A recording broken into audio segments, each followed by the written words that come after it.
Nope. But that's all I had for you guys today. Thank you guys for listening to me yap like you. Alright, what's going on, everybody? So this weekend, we got Jake Paul versus Anthony Joshua. This is really happening. Jake Paul is choosing to do this. The biggest cojones award goes to Jake Paul, but is it going to go well for him? I don't think so. So what I'm going to be doing is breaking down this fight and telling you guys exactly how I think it's going to go, and maybe giving some sort of breadcrumbs of maybe Jake Paul can maybe win, but absolutely not. But real quick, before I get into the video, 97% of you guys aren't subscribed, so if you like pro boxing, Misfits boxing, or UFC content, I post either 4 times a week on the channel at least. My Misfits Mania predictions will be out tomorrow, so make sure you guys subscribe. I appreciate you. Now, I am legitimately terrified for Jake Paul because Anthony Joshua is absolutely locked in. He's talking about in interviews on how he doesn't even want to break him physically. He wants to break his spirit and take his soul. He is talking to him and taking him seriously like he is facing a real boxing opponent. No offense to Jake, but this is obviously not the same level. And Anthony Joshua is training with Team Usyk for this fight. He is so cooked. It is so bad. Jake Paul is so cooked. And I'll give my breakdown on how I think this is going to go. But, man, I just had to bring up the fact that I want to bring this clip because Anthony Joshua was saying straight up that he wants to take Jake Paul's soul and doing a whole soul read on him when he realistically could just beat him with his jab the entire fight. He's making these type of reads on him. You see with Jake, what I learned about Jake is, so when you look at the physicality stuff, and as you said, he's looking at my chest, I think Jake is someone where I got to beat him mentally because he's a mental person. This is my observation. A lot of what Jake's preparation is based around is not only the physical aspects of training, but the way he thinks, meditation, breath work. And if I can break his soul and I can break his mentality, then I've broken Jake. So this is why it's going to be an interesting fight, because I just don't look at it from a physical standpoint. I know the person that's in front of me, and I know that I got to break it. That's why I said I got to take his soul. It's not just physical. I got to take your soul in the ring. You see multiple times in the build-up where Anthony Joshua was giving flowers to Jake Paul, saying he's actually good. He thinks he is way better than him, but he claims that he can compete with him. To be honest with you guys, it's making it seem like Anthony Joshua is making excuses so he can't have any backlash for absolutely smoking Jake Paul out brutally. And I do think this is what is going to happen. I don't think this is going to be a sparring matchup. If that ends up being what it is, that'll be absolutely lame. I really don't think Jake Paul is going to make it past round 3. I'll explain why in a second. But there has been times where Anthony Joshua has been susceptible to counter shots in his career. Whenever he hurts somebody, he swings for the fences. That's why he ended up losing to Andy Ruiz. And that's the only fight that you can really pick at and be like, oh, Jake Paul could maybe do this, this, or this. Because we've seen Jake Paul be able to set up shots upstairs while going to the body against Mike Tyson, where there is a real factor that we need to talk about Jake Paul real quick. We haven't seen this unreal power since the Tyron Woodley knockout.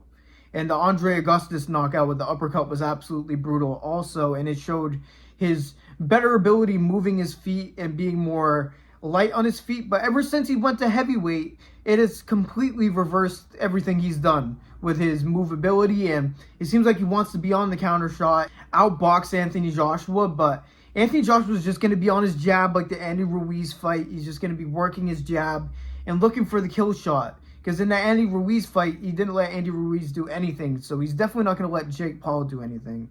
And Jake Paul is going to do more than set up the straight right hand upstairs to hurt Anthony Joshua. That is not going to be enough. And I think it's very interesting that Jake says that he wants to be on the counter in this fight, because I feel like his number one weakness is when volume is coming at him. In the Tommy Fury fight, whenever he got combinations unloaded on him, he really struggled. And even late in the Nate Diaz fight, he was getting his ass handed to him because cardio fell off. Nate Diaz is an absolute cardio machine, and he was putting paws on Jake for a very long time on the end of that fight, and Jake was able to survive, but he obviously doesn't have the power of Anthony Joshua.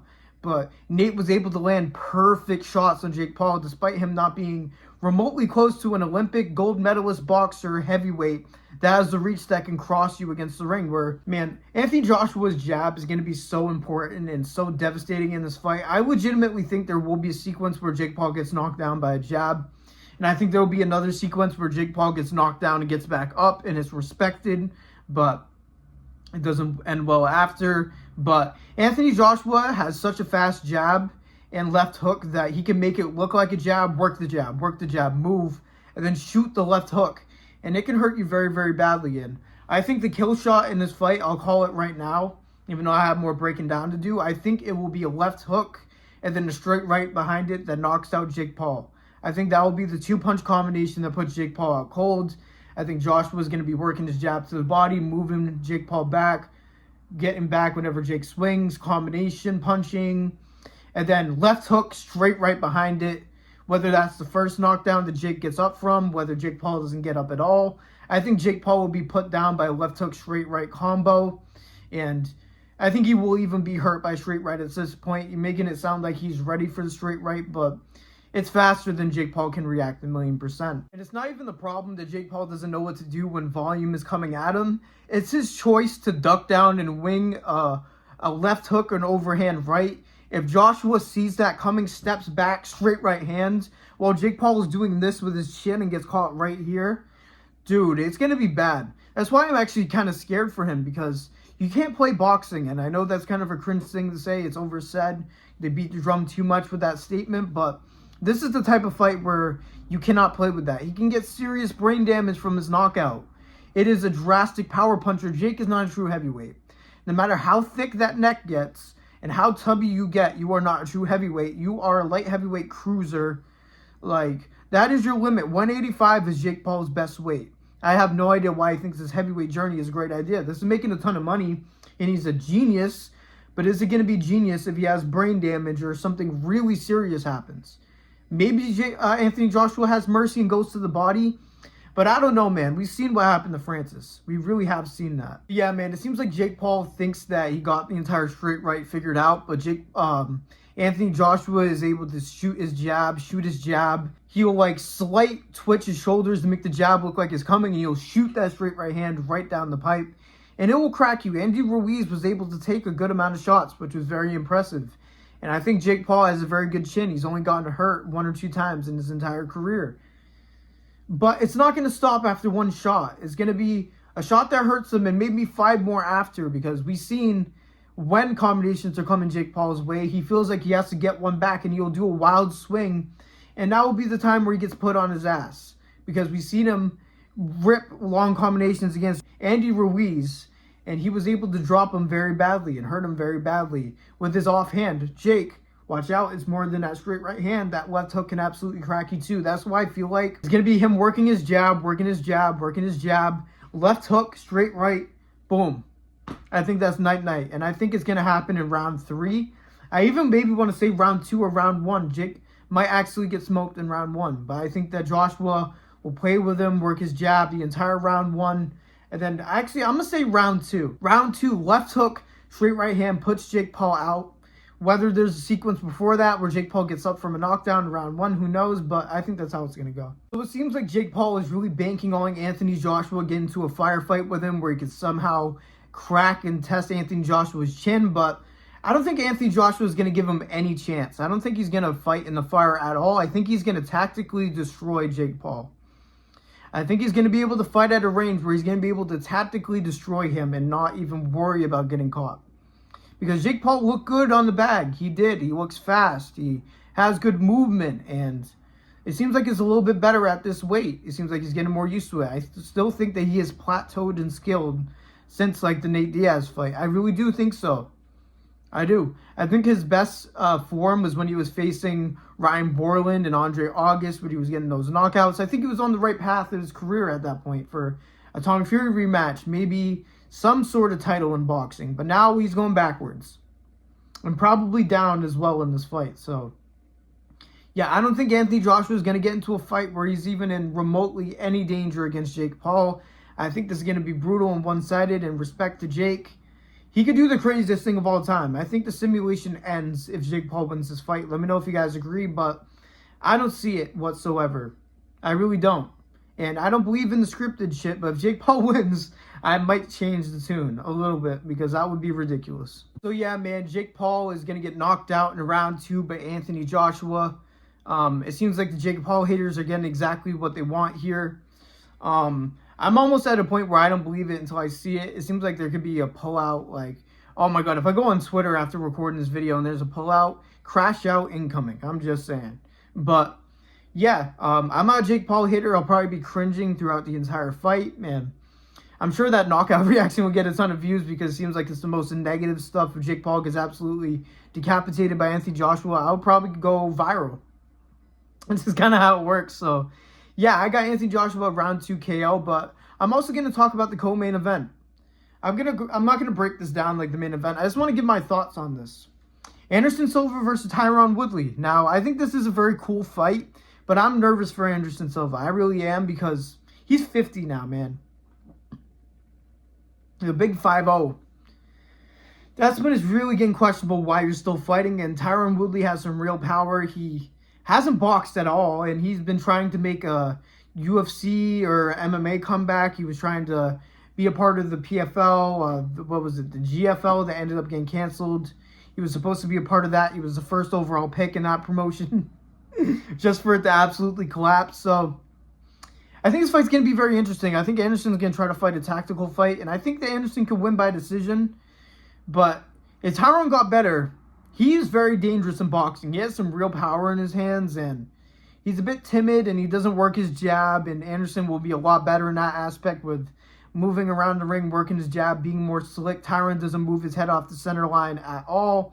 So I think it's either going to be a situation where Anderson Silva is absolutely outboxing Tyron Woodley, or we see my boy Anderson Silva get knocked out by Tyron Woodley, which I don't want to see. And even though I hate John Jones for his women beating and PED use, and I know Anderson Silva was a juice factory at some point, and he's one of my favorite fighters in the career, it might seem hypocrisy or like me being a hypocrite, but I don't call him the greatest of all time, even though he's probably my favorite of all time. I don't even think he's top 10 because all of his losses and the fact that he popped. But he's natural now and 50 years old, and he should have been a boxer after he broke his leg. Anderson Silva is very gifted as a boxer. So I got Anderson Silva by decision, but I'm very nervous of what could happen in this fight. I'm just saying. Those were my predictions for Jake Paul versus Anthony Joshua. Prayers up for Jake, and I'm not even joking when I say that. I'm being dead serious. I hope he ends up being okay after this fight. I hope this is like a type of situation where he goes out cold, but he recovers and he's good, and he maybe has to take some time off, but he's back. Jake, this is my opinion. I know you're going to want a bounce back fight after this, and I know. Face fucking Tommy Fury after this, please. Just go back on the route of trying to be as good of a boxer at your level as you could possibly be, because you're getting the viral clip if you get knocked out in this fight. You don't need to do that anymore. You don't need to do the spectacle fights. You're rich as fuck. You're a CEO of companies. If you want to get those major bags, they come from that. Get some credibility to your career, Jake, because when you were going on the side, again, the side hustle of Ryan Borland, Andre Augustus, those finishes, even a Mike Perry fight, I had respect for those performances. The stuff like this, man, I respect you for coming in it, but it's not great for the longevity of your career. It's not. So hopefully Jake Paul goes on the right path after this, but I got Anthony Joshua by devastating knockout in round 2. Let me know if you guys somehow disagree in the comments down below. That's all I had for you guys today. Make sure you guys check out my instant reaction to this card Friday right after the event. And then Misfits Mania, I'll be dropping my predictions for that. And then the instant reaction to that Saturday. So make sure you guys subscribe if you want to see more of me. I'm very consistent around here. Absolutely grinding out this channel until I have it as a job. No chance, no choice it goes any other way. So thank you guys for listening to me yap like usual. God bless every single one of you. And peace out. I think regular show and stuff. What's your favorite song? Oh, and I can't explain that. I love music. You love all kinds of music? Yes, but except for hip hop. Well, You don't like hip hop? and no, not too much. I've been rapping, I'll be practicing, I'm hopping on top of the game. I'm spitting the fire, my phone, the light, your months, they call me Kane. Get people stay talking about I'm a walkers, I do not fuck with lames. People stay hating them lyrical saying, cause Mo's igniting the flames. Sign that bill, the pressure give you lecture when you sign that bill. World stand still, the devil offers something where you take that skill. Shit get real, and the pussy gobbing, going in like Batman. I don't need a shorty came right over and she backed up. Now we moving cause I'm fucking ways in the bathtub. Crazy how the fucking only started with a back rub. Now we in the city fucking dancing in the sack love. You steady fucking switching, stay up in your fucking lane. shorty super soaker, I can hit your ass for range. Shorty doing ass and you knowin' where it's going. Steady sipping codeine, yeah, you knowin' in my potion.